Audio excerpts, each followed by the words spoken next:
চলে গিয়েছিলাম ভাই নারায়ণগঞ্জ জেলা সিদ্ধিরগঞ্জ থানা শীতলক্ষ্যা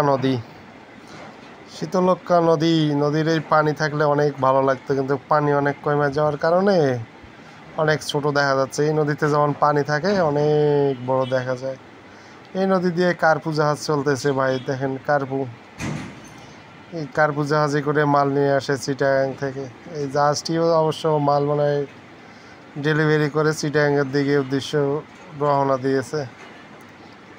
আসলে আমাদের বাড়ির পাশে এসব নাই তো, তাই আমাদেরকে দেখলে অবাক লাগে, তাই আর কি আমরা দেখতেছিলাম, আবার ভিডিও করতেছিলাম।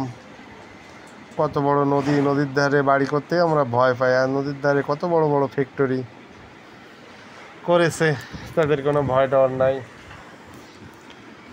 যাই হোক, ভালোই চলতেছে, ভালোই লাগতেছে। সবাই ভালো থাকবেন, সবাইকে ভালো রাখার চেষ্টা করবেন।